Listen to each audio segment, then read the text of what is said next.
habituellement dans le métro. Et parfois, à la maison encore, on se fait les poches. Bon.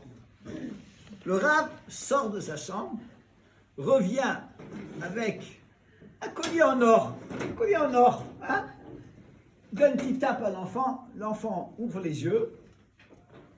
Il voit le collier. Et tout d'un coup, ses deux mains sautent en hauteur. Et là, les poings s'ouvrent. Et l'alliance et les bagues de la sage-femme tombent par terre.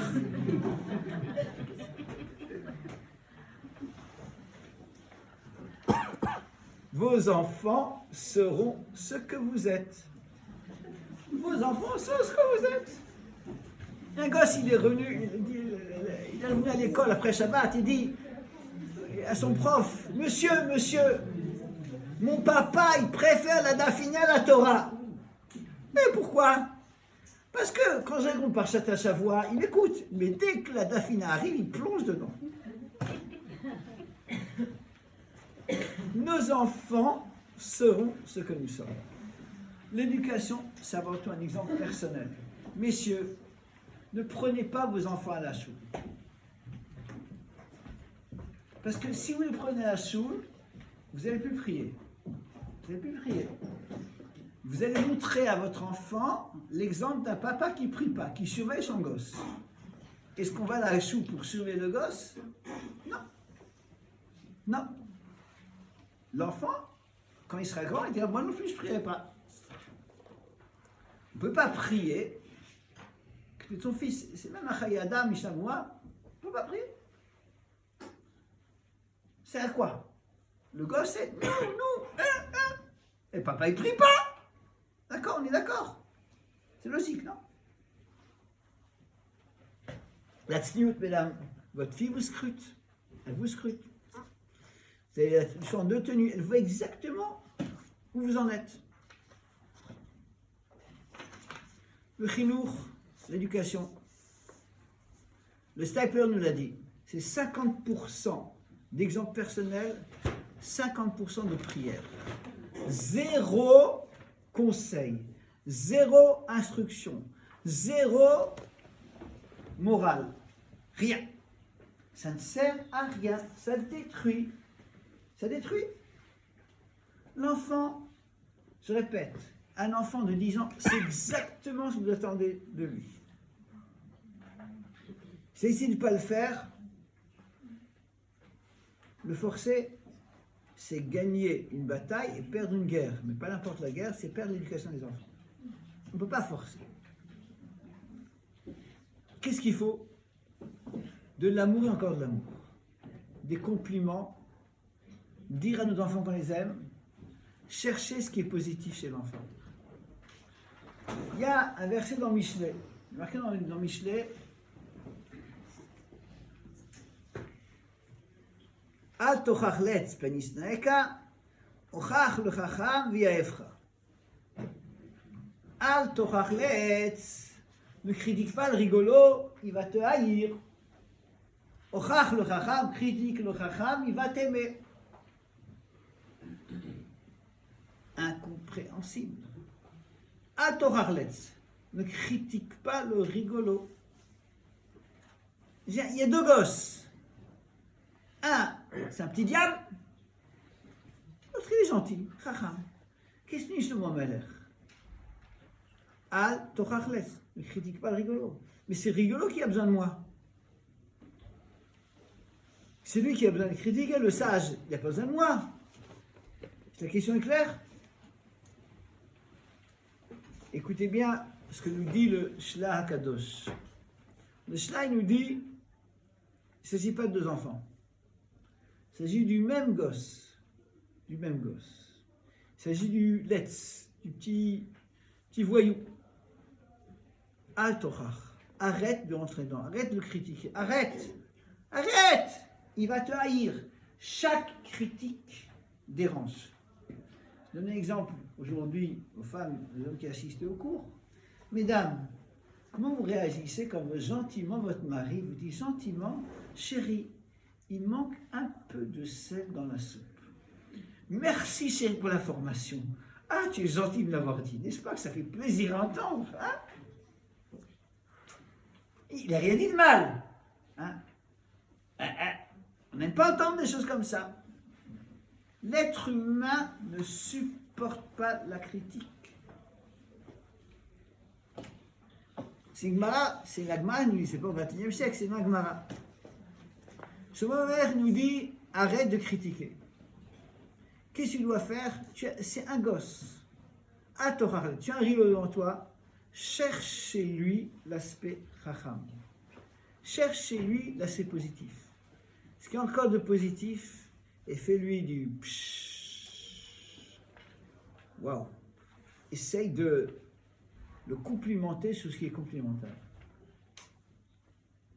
On ne critique pas, ça sert à rien. Ça sert à rien. Ça sert à rien.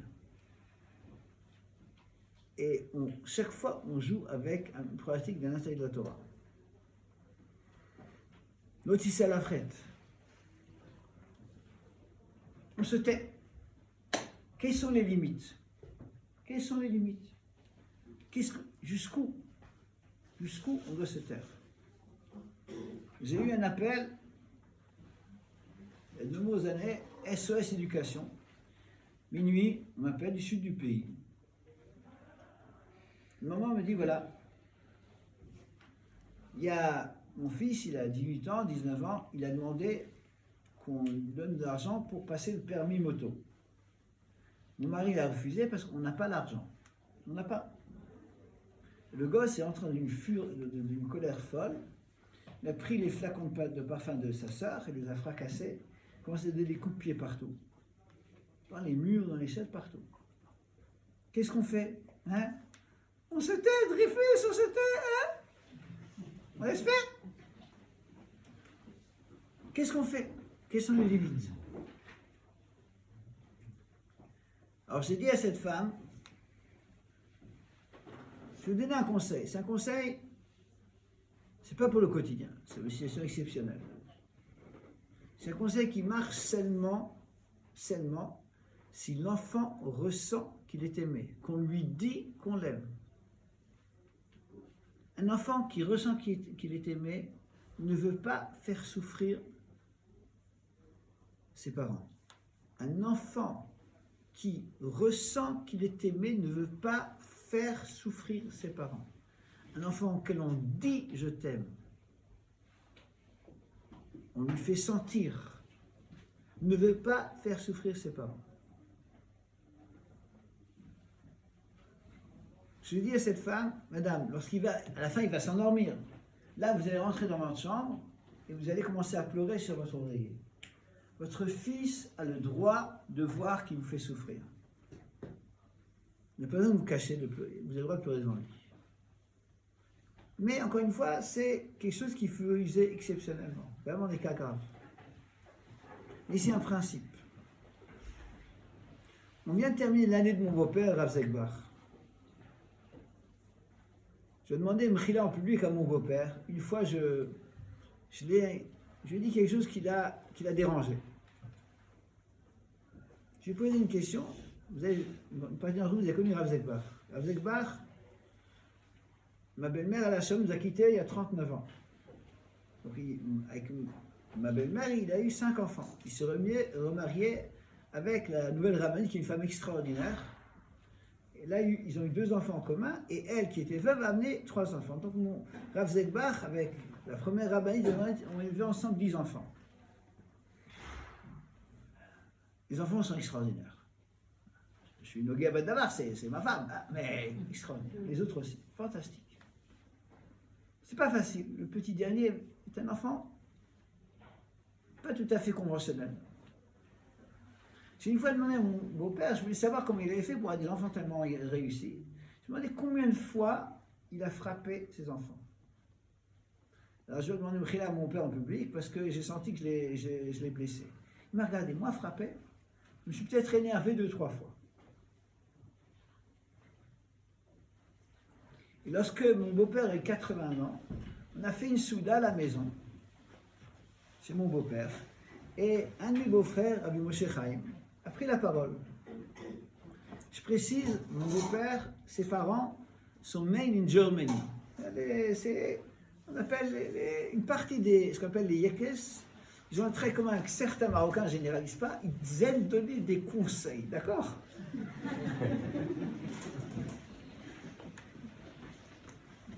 Des conseils, hein, pas des instructions, des conseils. Rabbi Moshe Chaim, il a dit, Abba, af pam lo amarta lanu ma lasot. Tu nous as jamais dit quoi faire. On n'a pas besoin de dire à l'enfant quoi faire, il sait ce qu'il doit faire. Le chinour, c'est l'exemple. Zéro conseil. Zéro instruction. Ça ne sert à rien. Un enfant de 10 ans sait exactement ce qu'il doit faire.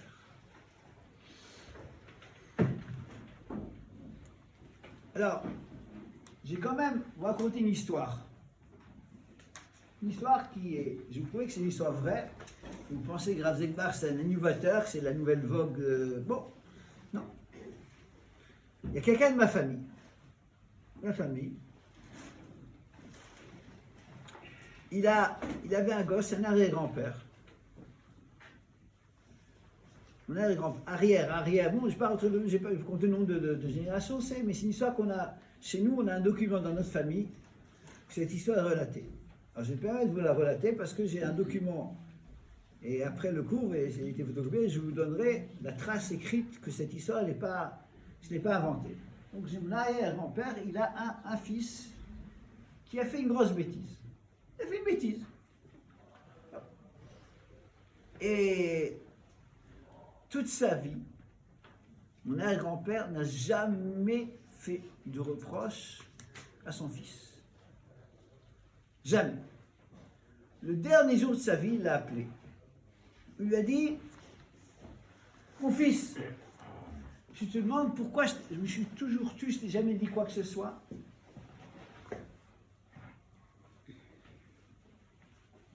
Mon arrière-grand-père a dit à son fils, si je t'avais dit un mot, tu aurais quitté le giron familial et tu serais allé, à l'époque il y avait un bandit, un criminel, du genre Al Capone. Tu serais allé chez Al Capone. Je précise, c'est un arrière-grand-oncle. C'est quelqu'un de très bien. C'est quelqu'un de très très bien. Et malgré tout, mon arrière-grand-père a dit à son fils, tu sais, si je t'avais fait un reproche, tu aurais quitté les girons familiales. Je vais quand même vous lire, ne croyez pas que j'invente, j'ai un document authentique. Authentique. Il sourit parce que je l'avais déjà fait. Un document authentique qui prouve que ce que je dis est vrai. Ce que je vous raconte, c'est l'histoire de mon aïeul, mon arrière-arrière-grand-père, il s'appelait Yaakov. C'est le prénom. Nom de famille, Avinu. Il y a un problème, c'est notre grand-père à tous, d'accord? Yaakov Avinu. Il y a un problème avec un de ses enfants, Rouven. Rouven, il a fait quelque chose qu'il n'aurait pas dû faire, les lits, etc. J'en parle dans l'histoire. Rashi nous dit, parce que c'est le document authentique, c'est Rashi, on peut croire à Rashi. Rashi nous ramène, c'est un Chazal qui est... Rashi dit dans Dvarim, Rouven beni, Omer ani lecha, mipne ma lo chachticha kol hayamim halalu. Rouven fait quelque chose de grave. Yaakov lui a jamais dit un mot jusqu'au dernier jour. Pourquoi? Rashi nous dit que dès Shelot Anicheni, si Yaakov avait dit un mot à Esav, Esav aurait pris la porte et chez qui il serait allé? Chez Esav. Rouven, c'est bien vous écoutez quoi. Rouven aurait pris la porte et serait allé chez qui? Chez Esav, Al Capone de l'époque. C'est pas n'importe qui, Rouven, Shifteka, l'aîné de Shifteka. Yaakov, il n'aurait pas crié dessus, il n'aurait pas frappé. Hein? D'accord, lui a dit, pourquoi il a fait ça? Il n'a pas dit. Je peux essayer de dire ces derniers. D'accord, dites pas que je suis un innovateur, c'est la nouvelle méthode pédagogique. Non. Chazal Akdoshim. Chazal Akdoshim. Rashi me dit, Yaakov Avinu, ça ne sert à rien de critiquer. Chaque critique, vous êtes en train d'écarter votre enfant. C'est clair?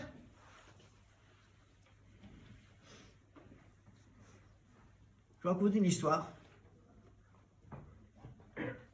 Il y a à Bnei Brak un séminaire qui s'appelle le séminaire Wolf. Un séminaire extraordinaire. Où les filles, des aristocrates. On va dire, une fille comme ça, c'était pas au séminaire Wolf, c'était avant une fille des meilleures familles. C'est une histoire compliquée, s'est retrouvée, la pauvre, prisonnière, d'une certaine manière, avec un goy. De qui il s'agit? Esther Amalka, d'accord? C'est une fille de bonne famille, s'est retrouvée avec Achashverosh. Son père adoptif, c'est Mordechai. Mon maître, Rav Vosnin, une fois ramené l'explication d'un de mes aïeux, le Rav Shimshon Raphaël Hirsch. Il y a marqué que Mordechai, Yom Yom, chaque jour, allait Khatsar, dans la cour du palais royal, parce que sa fille adoptive, tu as prié ce matin, la tsniout, ça va? Tu fais gaffe, hein? Tu te rappelles, hein? Non, pas un mot.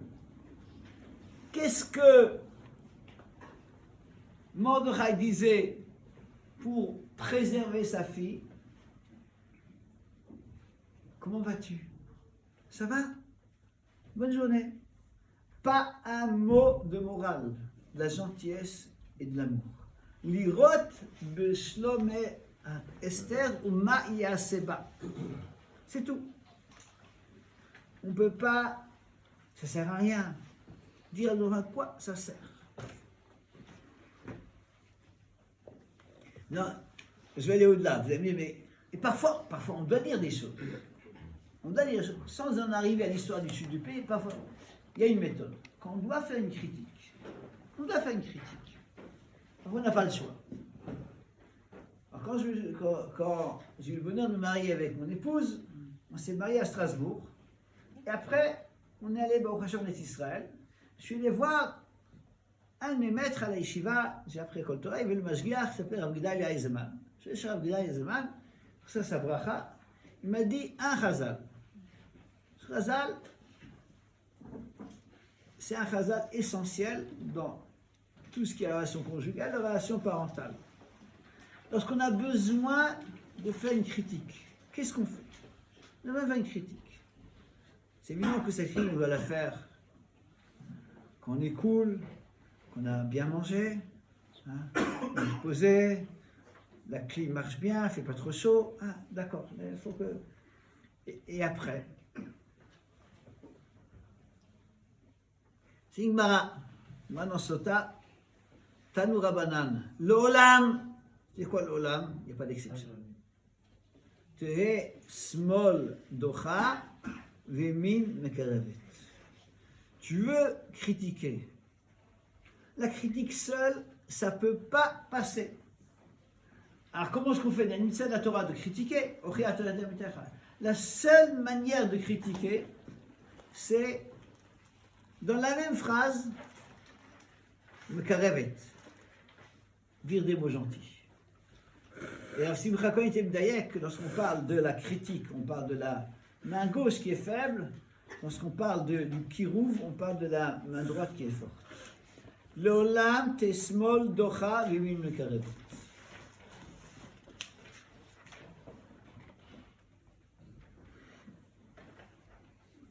Il n'y a pas d'autre solution. Dans la même phrase, être capable de dire un mot gentil. Un mot dit plus fort que la critique. C'est vrai aussi dans la relation conjugale. Parfois, on veut faire passer un message à l'autre. Une femme, une fois, elle avait un petit problème avec son mari. Elle a appliqué la méthode. La méthode, c'est écrire une lettre. avec 80% de compliments. Chérie, ah, tu es l'homme de ma vie. Ah, chérie, je t'aime. 80% comme ça de compliments. Tu es beau gosse, tu es mignon, tout ce qu'il veut dire et entendre. Mais, on va à la ligne. Ta, ta, ta, ta, ta, ta, ta. Bon. Et on termine la lettre. Tu es papa, papa, papa. Bon. Elle a mis la lettre sur le bureau du mari et elle s'est cachée. Elle a regardé ce qui se passait. Le mari a commencé à lire la lettre. Au début, c'était Simchat Torah. Ah! Puis après, ça est devenu Tisha B'Av. Et de nouveau Simchat Torah, mais il a relu la lettre 4 ou 5 fois. Simchat Torah. Ah non, on prend un petit Tisha B'Av. L'olam te'e smol deocha v'min mekaret. Il faut être capable, si on fait passer une critique avec une personne, de mettre beaucoup plus de compliments d'amour que de critiques. Ça passe pas sans cela. L'olam. Ça marche avec les hommes. Pardon? Ça marche avec les hommes, pas avec les femmes. Ça marche. Essayez, si ça marche pas, je vous rembourse les frais d'écriture.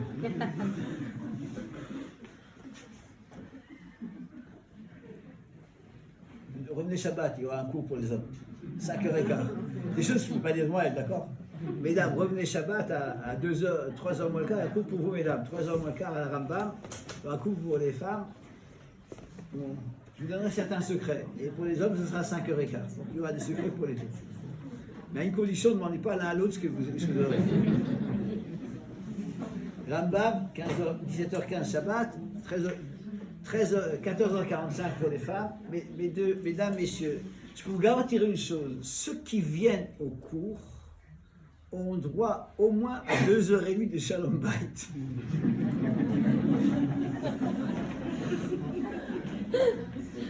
C'est pas mal.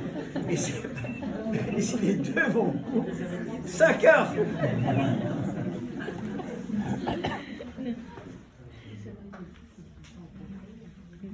Voilà, j'ai raconté une histoire de Bnei Brak. Une très belle histoire. 2 histoires. Il y avait un gosse à Bnei Brak qui tournait mal. Un fils d'un rave, un grand rave de Bnei Brak, pas un rigolo comme Dreyfus. Il tournait mal. C'est habillé n'importe comment, les cheveux. La honte pour le papa. Ce rave, c'est un ami intime. Donc, c'est un garçon, c'était... Je plains de tout cœur les parents. Être un rave et avoir un enfant qui tourne mal, qui est la yeshiva, mais bon. Alors c'est un ami intime. Je vais raconter certains détails qui sont essentiels. Parce que je ne veux pas que ça soit théorique. Qu'est-ce qu'on fait lorsqu'un enfant tourne mal? Qu'est-ce qu'on fait? Alors pour la petite histoire, j'étais au fiançailles de ce garçon, qui est aujourd'hui un Talmid Chacham, c'est une vieille histoire, qui donne des cours, etc. J'étais au fiançailles. Et j'ai entendu le papa du Khatan dire au papa de la Kala, sachez, cher Mouroutan, que depuis la bar mitzvah, j'ai jamais fait la moindre critique à mon gosse. Après, j'ai entendu, lorsque Mouroutan n'était pas là, que une des filles a dit à son père, papa, c'est l'anachon. C'est pas vrai. C'est pas vrai ce que tu as dit. Déjà, avant la bar mitzvah, tu faisais pas de critique. Alors, je vais quand même vous raconter ce qui se passait. Parce que ne pensez pas que Bnei Brak c'est du soft. Hein? Bnei Brak c'est comme Tel Aviv, d'accord? Le gosse, Benazmani, il rentrait à la maison 1h, 1h30, 2h, 2h30 du matin. Le père m'a dit, jamais, je lui ai demandé où il était. Jamais. Il y avait un principe, 1h30 du matin, il l'appelle, c'est normal, un papa, mais c'est comment est-ce qu'il va? Il rentrait 2h, 2h30. Le papa qui se lève pour prier avec le Netz n'allait pas dormir. Il s'endormait sur son pupitre d'études. Quand le gosse rentrait à la maison, Shalom, Mashtamcha, pas un mot. Si il avait dit un mot, le gosse aujourd'hui, il y a de fortes chances qu'il aurait été un non-religieux. Pas un mot, c'était une grande souffrance. C'est stressant. Si je peux me permettre, déstressez-vous. Nos enfants doivent ressentir qu'on leur fait confiance. Ils sont dignes de confiance. Arrêtez de vous prendre la tête. Arrêtez de voir tout en noir. Peut-être qu'on va discuter avec un copain dans la rue à côté. Pourquoi tout de suite vous dramatisez? Ah, alors, il est pas entré à la maison. Toute mère, ça sert à rien. On ne peut pas l'écouter à la maison, on est d'accord? À quoi ça sert? Ok, le gosse. Autre histoire de Bnei-Brak. Là aussi, j'ai dû intervenir. Il y a un bachou qui était à la yeshiva. Le père, c'était dramatique. Et je lui franchement, je n'ai pas quoi répondre. Le père a réalisé que ce garçon volait de l'argent à son père. C'est pas parce qu'on est à la yeshiva qu'on a un chapeau, une veste, qu'automatiquement on n'a pas de bon. Hein? Bon. La question qui s'est posée, qu'est-ce qu'on fait? Qu'est-ce qu'on fait? C'est grave, non? Un garçon qui est à la yeshiva, qui vole de l'argent à son père, waouh! Bon. Ça dépassait mes petites capacités. J'ai posé la question pour ce papa à Rabbi Michael Yuda Lepkovitch, qui était un des gdolés Israël, le Shiva d'Égyptien de Ponevic, qui était un grand spécialiste des questions d'éducation. Je pose la question. Quel était le safek? Quel était le doute? Est-ce qu'on dit ou on ne dit pas? Rabbi Lepkovitch dit ne pas dire. Pourquoi?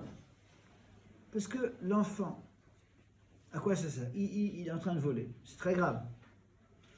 Dire pourquoi tu voles, bon. Ce qu'on perd dans l'histoire, d'abord, on ne va pas le corriger, c'est pas en sachant qu'il est. Et qui plus est, la relation entre le père et le fils, à vie, cette relation va être. Un enfant qui sait que son père sait qu'il a volé, cet enfant, il a perdu tout son honneur par rapport à son père. Il y a une chokhma. Rav Steinman dit la même chose. Les parents interviennent trop. Les parents ne doivent pas intervenir. Les enfants se bagarrent, se disputent. Ils jouent à papa et à maman. On les laisse faire. Il y a des cris. Et alors? Tant qu'il n'y a pas d'hémorragie importante, laissez-les se débrouiller. Arrêtez d'intervenir. Ils se débrouillent tellement bien ensemble. Quand vous intervenez, c'est là qu'il y a des problèmes.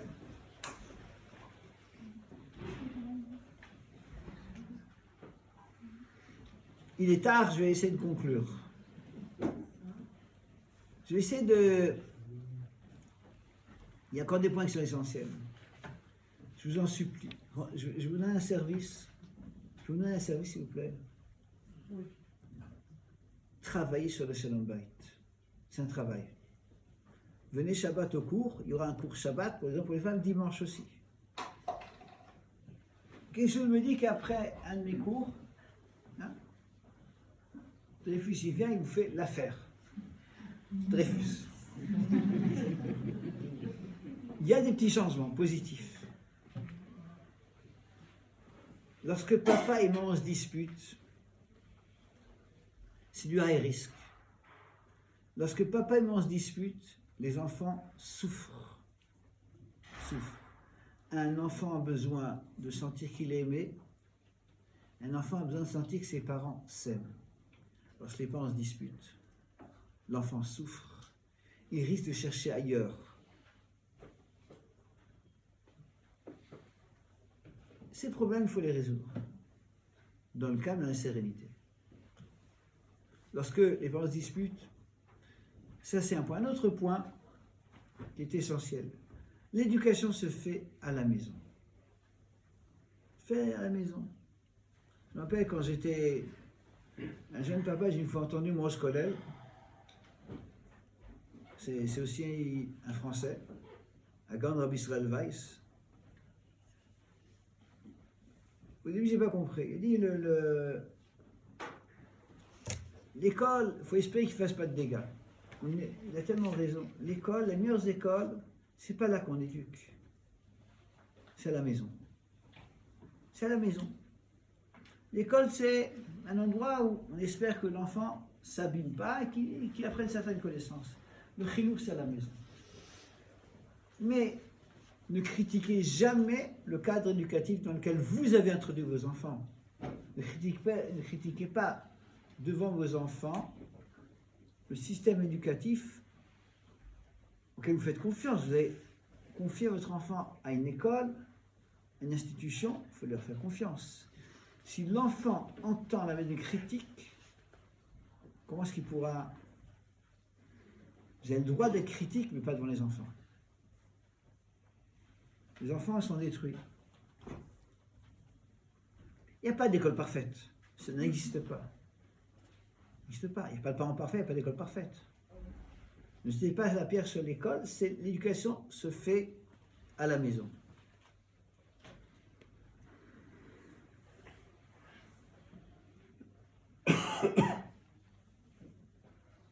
Voilà, est-ce qu'il y a des questions?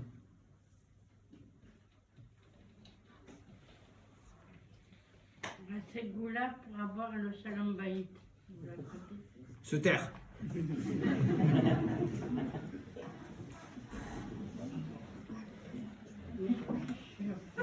J'aurais deux questions qui sont peut-être liées. Vous avez dit 2 enfants qui se disputent, s'il n'y a pas d'hémorragie, c'est pas la peine. Parfois, ça peut être psychologique, un enfant peut souffrir parce que c'est peut-être toujours le même frère qui a peut-être l'emprise écrasante sur un. C'est pas une hémorragie, mais ça peut quand même avoir un impact très important sur l'enfant. Est-ce qu'on doit quand même... Il ne faut pas intervenir. Il faut montrer à l'enfant qui souffre, je te comprends, je t'aime mon fils, je t'aime ma fille. Intervenir, encore une fois, je donne des généralités, il y a des exceptions. Grosso modo, nous les parents, on intervient trop. Il y a des cas, des exceptions, c'est au cas par cas. De manière générale, le moins on intervient, le mieux c'est. Il y a des cas, il faut intervenir. Si un enfant est en danger, oui. D'habitude, ça s'arrange très bien, tout seul, beaucoup mieux qu'avec les parents. Ma deuxième question, c'était un enfant qui est insolent et qui dit à son parent, non, je ne veux pas faire ça, ou non, ou truc. Quelle est notre position? Qu'est-ce qu'on doit dire ou pas dire? Bon, regardez, j'ai pas parlé de l'enfance. Enfin, l'adolescence. Oui. Ça commence à l'enfance. Ça commence au bébé qui pleure. Mesdames, les pleurs de bébé, il y en a 2 sortes. Il y a le bébé qui a faim et le bébé qui veut être gâté. Parce que vous êtes faible, vous gâtez vos bébés. La gâterie est une destruction de l'être. Les enfants ont besoin de parapet, de garde-fou. On ne laisse pas un enfant jouer sur le toit d'un gratte-ciel s'il n'y a pas de parapet. Les enfants ont besoin de limites. Les enfants ont besoin de limites. Dès le plus jeune âge, on a de limites. Savoir ça, non. On n'a pas besoin d'élever la voix. Jamais. Les enfants, lorsque les parents savent ce qu'ils veulent, se mettent d'accord pour les limites et ne cèdent pas, les enfants savent exactement quoi faire. Dans la plupart des foyers de vrais Bnei Torah, les parents n'élèvent pas la voix. On n'a pas besoin d'élever la voix. Si les enfants ressentent de l'amour, les enfants ne veulent pas faire souffrir leurs parents. Il suffit de montrer avec une expression du visage qu'on n'est pas content pour qu'un enfant qui est éduqué, il s'arrête. Et l'élever la voix, c'est vraiment de la faiblesse. Il faut savoir mettre des limites clairement. On n'a pas besoin d'élever la voix. Les enfants, ils sont en situation d'infériorité. Seulement, nos enfants, ils jouent tout le temps les borderlines, les limites. Ils essaient de repousser les limites. Il faut décider et être force de décision. Il pleure, il braille. Non, je ne sais pas, l'enfant va apprendre. Pas besoin d'élever la voix. L'enfant qui est insolent, il doit ressentir qu'il a fait mal à sa mère ou à son père, ça suffit. Un enfant qui ressent de l'amour, doit lui dire, lui faire des compliments, ne veut pas faire souffrir ses parents. Non, c'est par rapport à la dispute, s'ils vous demandent d'y en aller, Ne les voyez pas se disputer, fermez leurs portes. il y a des fois, ils viennent devant. L'enfant a besoin de ce qu'on appelle en hébreu tsumat lev, tsumi. Je te comprends mon fils, je te comprends ma fille, c'est pas facile. Ne vous mêlez pas de la dispute, de nuit de la gentillesse. Mais par exemple, vous parlez de limites, Pardon? de parlais de limite, mais si on met en limite, par exemple, qu'il ne faut pas frapper et que ça arrache quand même la tête, comment? Mais laissez-les se frapper. Ah, donc la limite qu'on a posée, elle est plus respectée, du coup. Mais regardez, encore, les enfants qui se bagarrent, c'est pas grave. C'est pas grave, mais s'ils se frappent, c'est pas grave. C'est pas grave. Attends, encore une fois, ces jeunes qui arrivent. Ils l'oublient. Si vous n'intervenez pas, 2 minutes après, ils vont jouer ensemble. Si vous intervenez, c'est la catastrophe.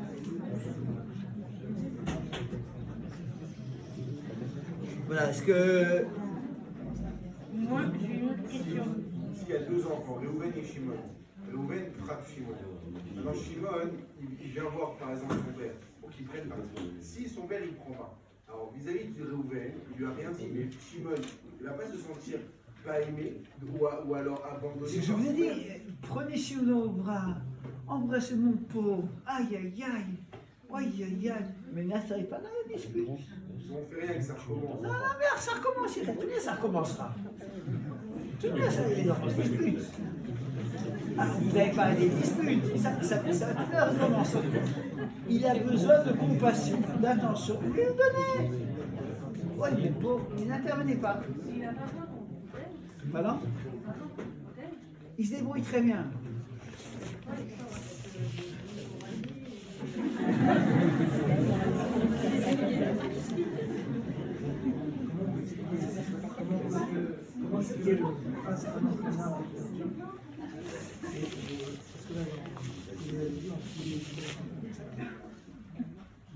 L'éducation, c'est l'exemple que vous leur donnez. Le chinour, c'est l'exemple. Le chinour, c'est l'exemple. Le chinour, c'est le papa qui prie, mais si son fils ne prie pas. C'est ça le chinour. Le chinour, c'est le papa qui ment lorsque madame est un peu nerveuse à la maison, ne répond pas. Hein? Il se tait. Ah, c'est ça le chinour. Le chinour, c'est papa qui fait un compliment à maman. Le chinour, c'est maman qui est gentille avec papa. C'est ça le chinour. Les relations humaines de qualité, c'est ce qui construit les enfants. Lorsqu'à la maison il dit shalom bayit entre les parents, les enfants grandissent, c'est merveilleux. Le chinour, c'est l'éducation, la retenue. Lorsque j'entends qu'un gosse il est violent, je sais qu'il y a des violences à la maison. Parce que si le papa impose pas la violence, c'est des violences qui ne sont pas des violences physiques, mais une manière de parler. Si l'enfant voit que celui qui est fort a raison, il va faire la même chose. Tout ça, c'est le même discours. Nos enfants seront ce que nous sommes. C'est nous, à nous les parents. Nous avons 24 heures et 24 une caméra qui nous filme. C'est nos enfants. Ce qu'ils voient, s'il y a un travail sur les midotes à la maison des parents, les parents se taisent, ils font des compliments à l'autre. Les enfants voient exactement quand papa aurait pu en placer une, il s'est retenu, et quand maman aurait pu en placer une, il s'est retenu. Et ils apprennent, c'est-à-dire la retenue. Et l'inverse, malheureusement, nos enfants nous sommes à chaque instant, nous avons une responsabilité. Nos enfants nous scrutent, nos enfants nous voient. C'est un travail. Au quotidien, on a un travail à faire. Sur nous-mêmes. Si on fait ce travail, les enfants sont réussis. Intervenir ne sert presque à rien. J'ai une question par rapport à la confiance. Supposons qu'on ne leur pose pas de questions du type IPP ou des choses comme ça pour montrer qu'on leur fait confiance, mais qu'on apprend par l'intermédiaire de quelqu'un d'autre ce que notre enfant aurait fait. Est-ce qu'on doit faire semblant de ne pas le savoir, ou on doit quand même lui en parler si on pense que c'est... Michael Levkovitch, ce garçon c'était un garçon de 17 ans, 18 ans, je ne peux pas vous dire exactement. Il a dit on ne dit rien. Et le garçon vole, on ne dit rien. C'est une réponse, non? Oui. C'est grave de voler, d'accord? C'est 10 commandements. Pardon? Ouais. Avant de partir, on a une discussion avec la maison, on a dit on veut mettre un contrôle parental. Il a dit non, on vous laisse faire. Il a dit? Non, je ne veux pas de contrôle parental. Mais vous-même, vous l'avez? Oui, Depuis quand? toujours. On ne peut pas lui imposer. Ah non. Ah, il va être content.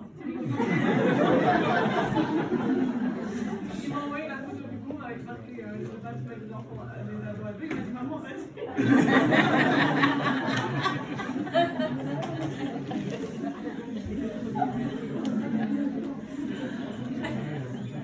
Je vais vous expliquer, regardez.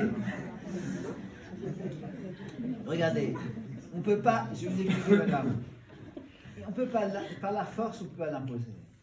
Il y a un informaticien qui m'a dit, tous les filtres, un enfant qui est un peu racham, il peut les... Donc on ne peut pas l'imposer. Je pense qu'il faut s'asseoir avec l'enfant, dire, regarde, on te fait confiance. C'est une discussion. Je ne sais pas quel âge a l'enfant. L'imposer, à quoi ça sert? Aujourd'hui, malheureusement, il y a d'autres manières de faire. Ah, je ne suis pas dans la technologie, et je ne peux pas vous dire directement, mais je sais que c'est pas la force, à quoi ça sert. Je ne pense pas. C'est pas que je justifie. Hein, c'est sûr que c'est dramatique un garçon qui a un smartphone. Puis un smartphone, je ne sais pas quoi vous dire. Je sais.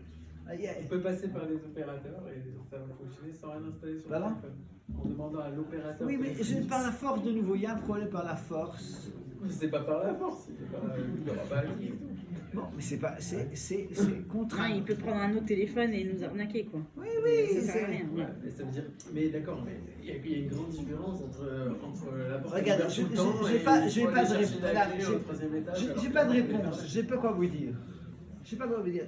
Je dis franchement, si vous savez combien je me retiens, c'est combien je me retiens parce que c'est horrible. C'est horrible. Je sais, regardez, je pleure pour vous. Je pleure pour vous parce que, regardez, j'habite dans un microclimat où les enfants n'ont pas d'écran. Ils n'ont pas d'écran. On peut vivre des centaines de milliers de juifs en Israël qui vivent avec des portables de l'Antiquité. Et une grande partie de mes enfants n'ont pas d'ordinateur à la maison. Alors, c'est qu'en France, aujourd'hui, on ne peut plus vivre comme ça, très difficilement. C'est très difficile. Je ne veux pas être un marxien, vous dire, mais je ne sais pas quoi vous dire. Parce que les enfants, dans les milieux des Bnei Torah et Israël, c'est merveilleux. La tête fonctionne. C'est prodigieux. On voit des gosses de 9, il y a un gosse de Bnei Brak à 12 ans, il a terminé les chasses. Il a pris sur son temps de livre du Talmud Torah, il a pris du Chédé, il s'est mis à étudier de lui-même, sans grande force. On voit les gosses, ils sont étudiés, ils aiment étudier. Il y a une qualité. Alors maintenant, vous êtes en France. Je sais qu'on ne peut presque pas vivre sans smartphone. Il y a 5 ans, je lui ai demandé de jeter les smartphones, personne n'écoutait. Donc je sais, mais un enfant qui a un smartphone, demandez à n'importe quel éducateur, demandez à quelqu'un qui est prof, aujourd'hui, les enfants ne captent plus. J'ai fait cours hier soir des médecins, et ils étaient d'accord avec moi. Aujourd'hui, dans un cabinet médical, la plupart des malades ressortent avec presque l'inverse de ce que le médecin leur a dit de faire.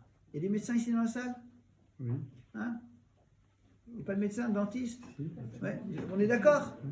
Ouais. Et c'est important de le dire. Vous êtes quoi, généraliste? Spécialiste. Pardon? Spécialiste. Les gens captent ce que vous leur dites? Très souvent, ils sortent tordus. Pardon? Il faut travailler le discours. Oui, vous travaillez le discours, oui, entendu. Mais il est malade, il est en train de souffrir, il va chez le médecin, il n'est pas capable de capter. On parle de personnes normalement constituées. Il y a une destruction totale de l'être.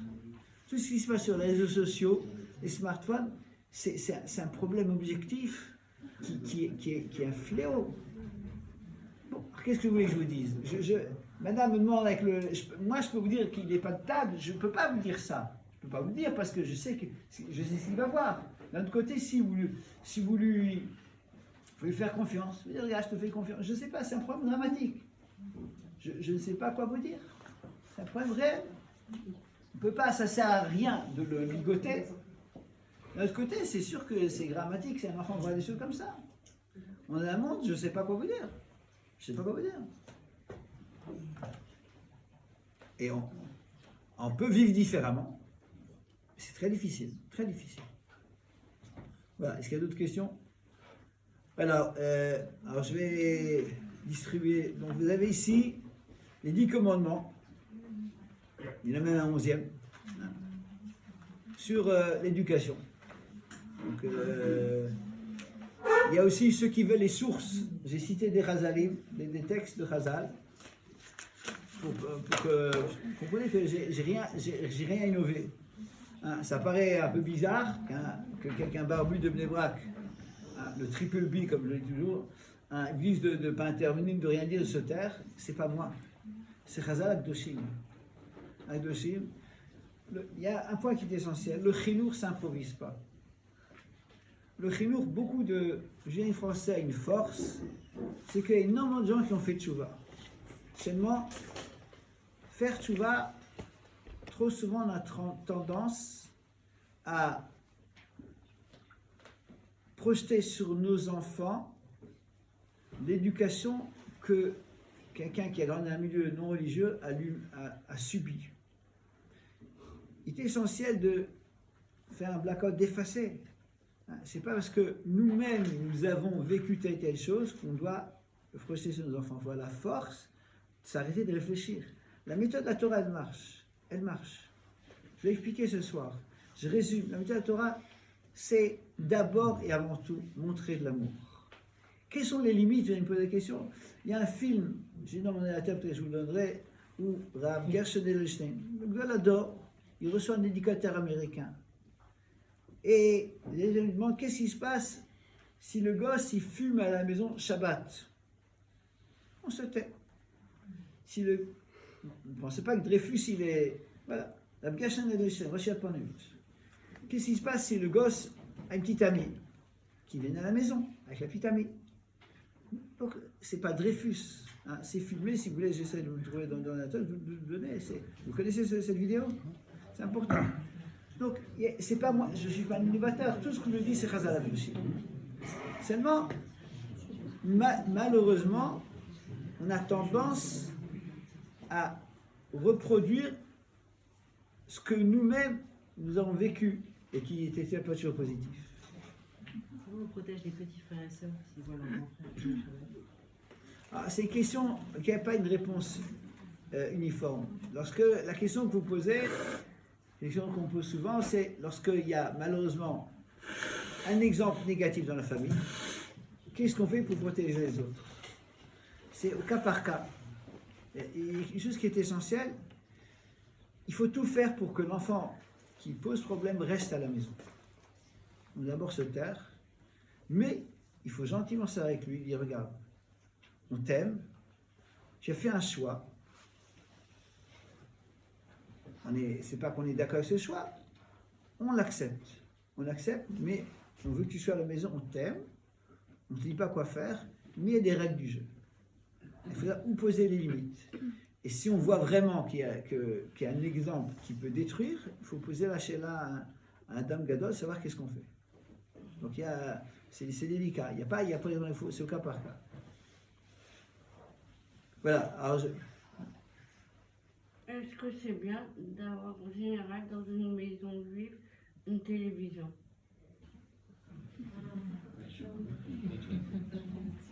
Je remercie ma mère, elle est à Shalom, qui était prof à l'école Akiba.